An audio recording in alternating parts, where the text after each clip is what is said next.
Gonna dance? Thank you. You know, I actually did, at the class reunion, we put together a little routine. They insisted, but, yeah, so I was born and raised here at Pacoima.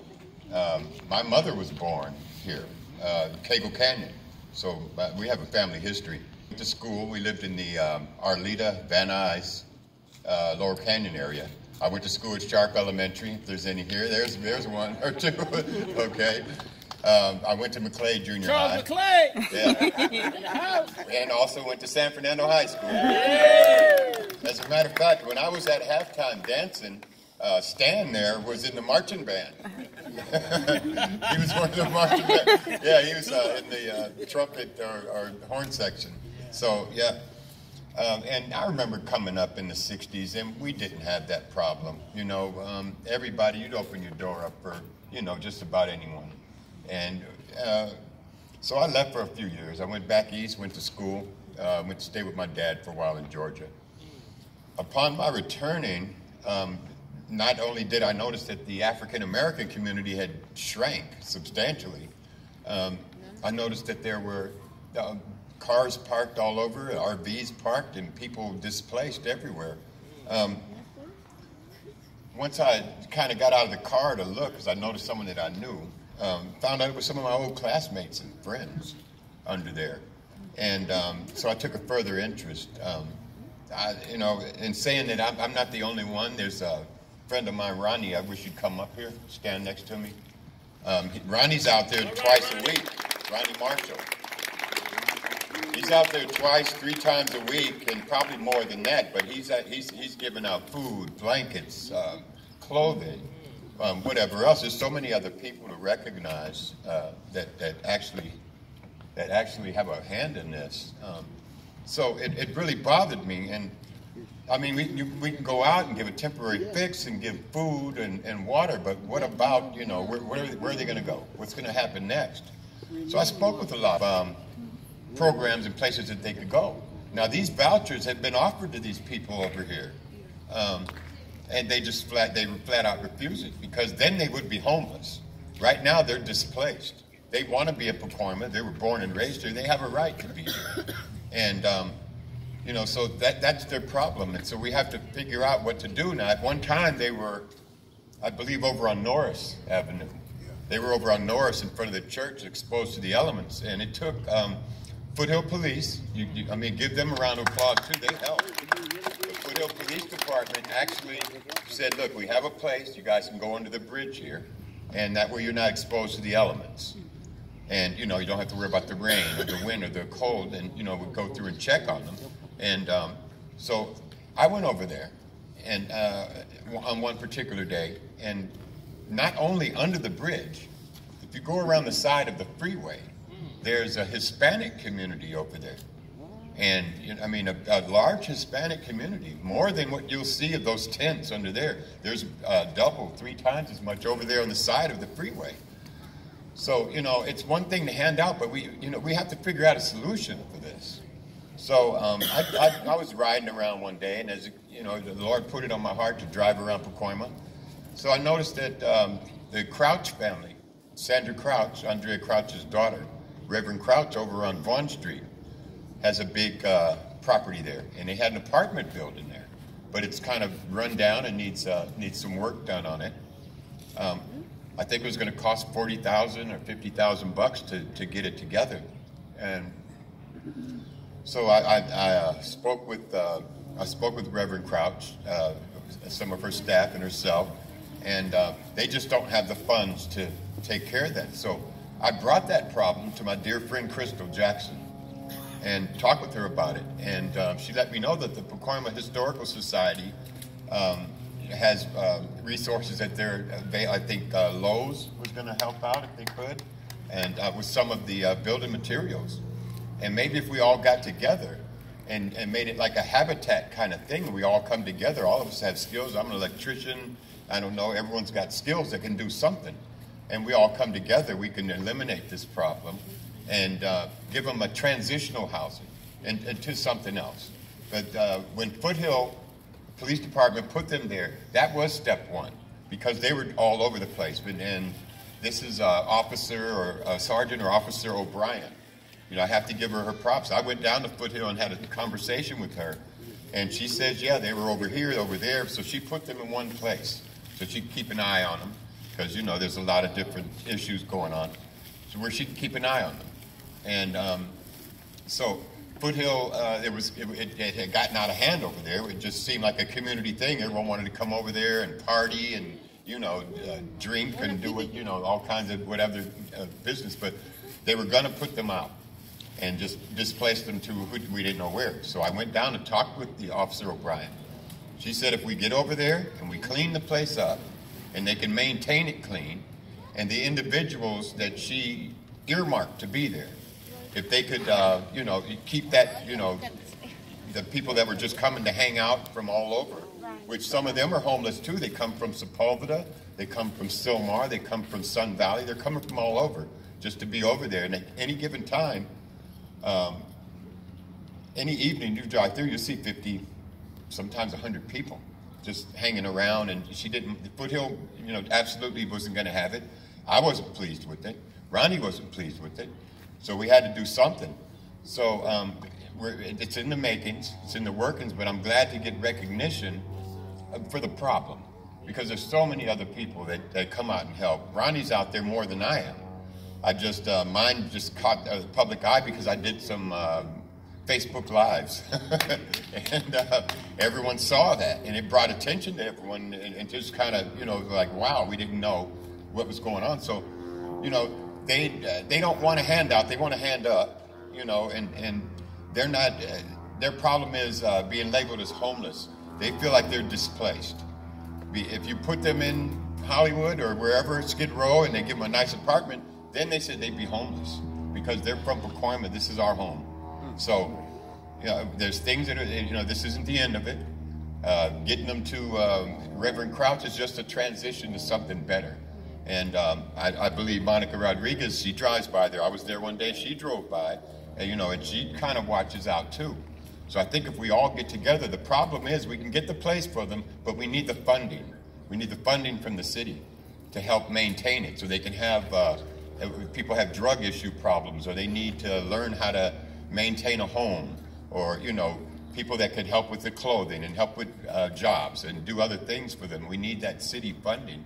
That's what's most important. And then we can get them to the next level. So anyway, I want to thank you guys. Thank you for honoring me. And Ronnie Marshall, if you come in here.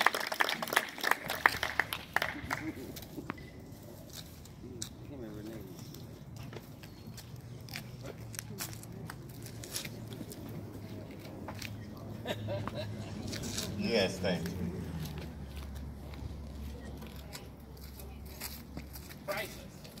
Actually, Reverend brought us. He's out there as well. There's a lot of other people. There's so many other people. We will. Okay. So, you know, I'm not the only one.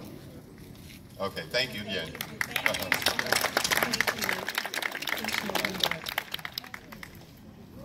I can't even say enough about how I feel good to see Pacoima people doing good things. And it's all about highlighting those good things and bringing them out so people recognize it. I mean, there's so much other things out there that aren't so good, but when it's good, we got to acknowledge that too.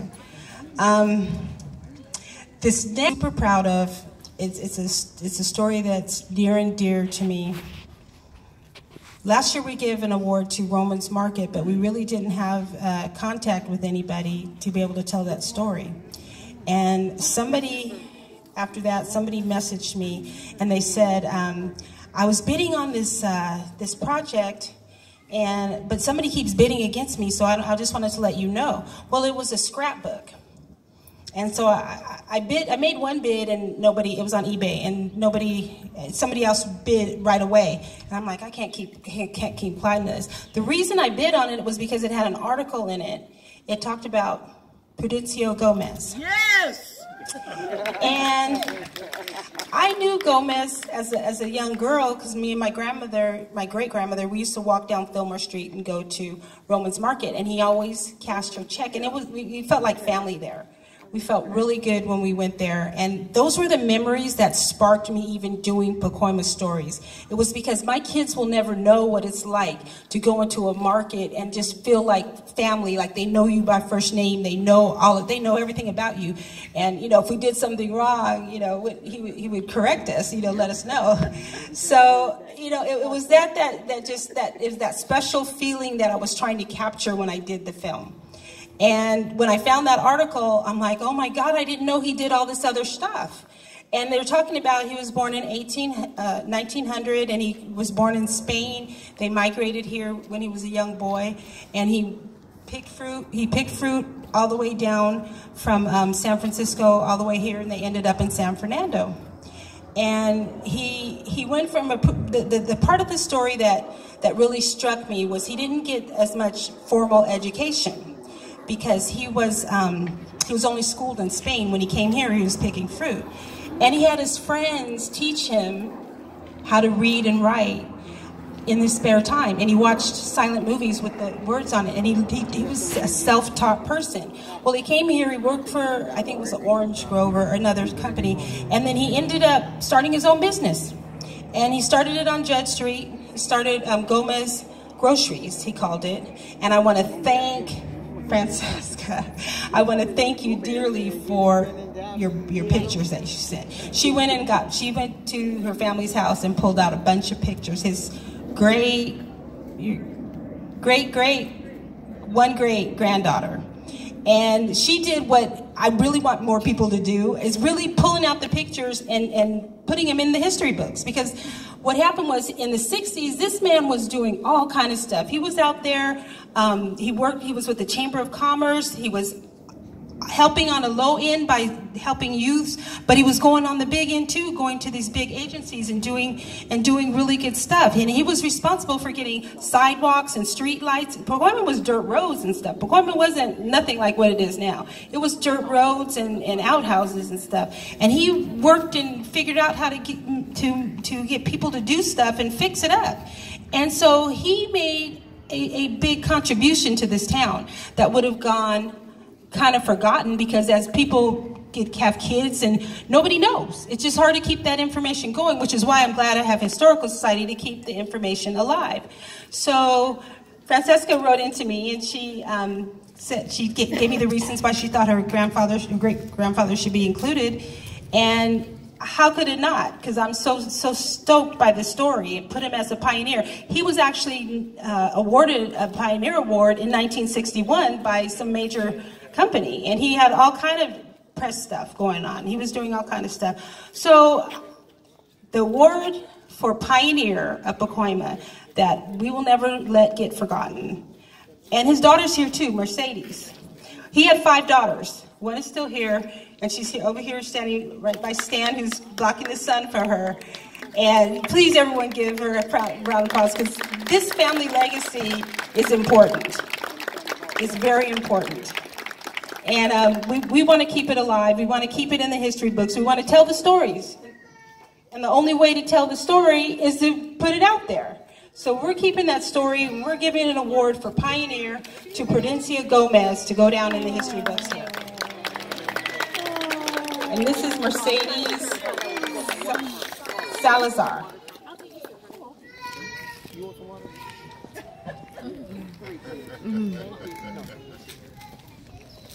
All right, sister. Good job. Yeah.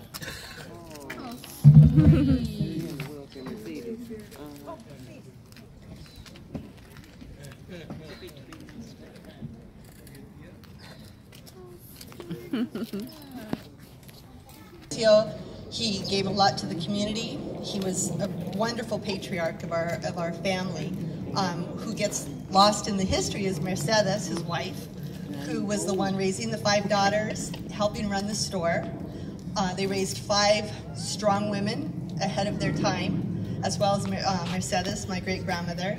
My Aunt Mercy is the one that is still here with us, and you know, we have 3 of his grandchildren here. He has great-grandchildren, he has great-great-grandchildren, and his morals and his ethics and his values and wanting to be of service to the community is in all of us. one of the things that he taught us that one of his grandchildren had shared is that he saw no color.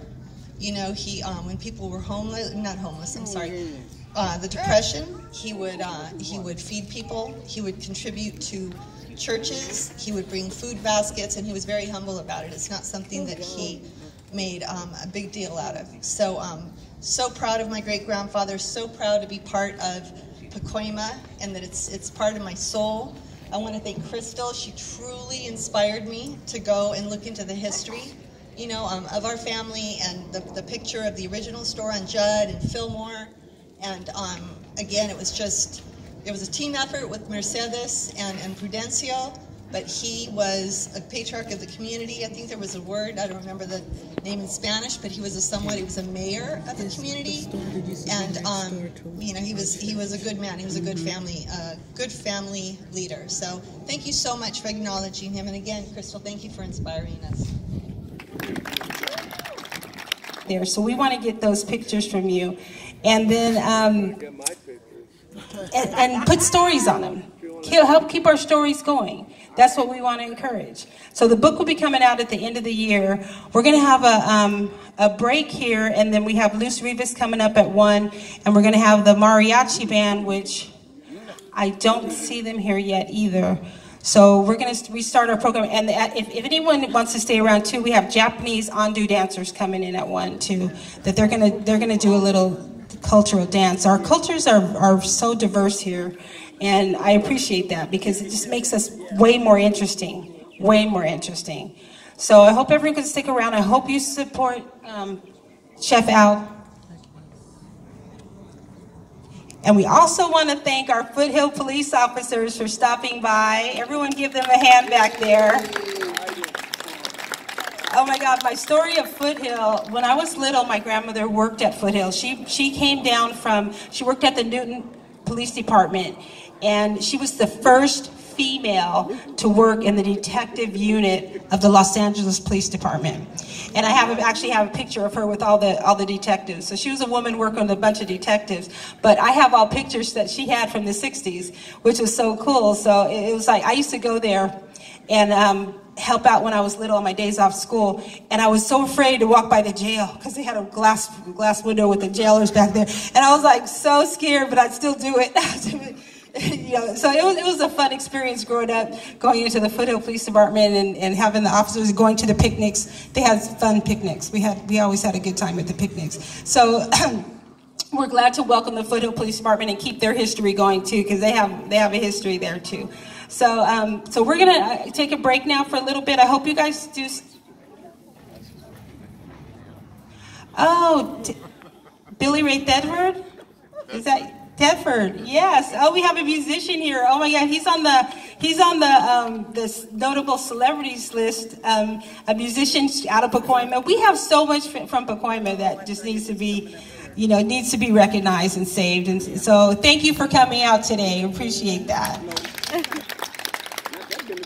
So we're going to keep that history going. We hope you kind of stay around. If you haven't seen the exhibits, all our exhibits are up there. But please stop by and get a program book that we have, and please stop by and patronize Chef Albert. Oh, sure.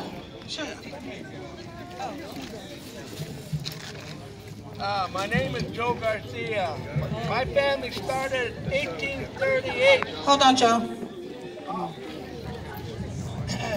My name is Joe Garcia. My family started in 1838 in Pacoima, right there by the airport, Whiteman, on Carroll Street, between Ralston and Carroll, and Sutter, I mean. But we go way back. A lot of family were in the service. My dad too, and I have a picture of my father-in-law. He was in the June 6th of the Utah run in the first division behind the Rangers going in the second wave. He didn't talk too much about what he did. He was there in the Battle of the Balls, and they started from England, but they landed at Utah by Normandy. But I took them to San Pedro. They had the 50th anniversary D-Day I have a picture here with the guy who was the 442nd Infantry, Japanese American. He got the Congressional Medal of Honor. So we were up there. The guys were dressed as World War II airborne, all the airborne 82nd and 101st up there. But it was neat. My father-in-law really liked it. He passed away already. And there's pictures up there. The guys in Pacoima played baseball here. I got a picture. He's sitting down there in Pacoima, 1936 in Pacoima Park. My cousin, he was 97 years old. He passed away. But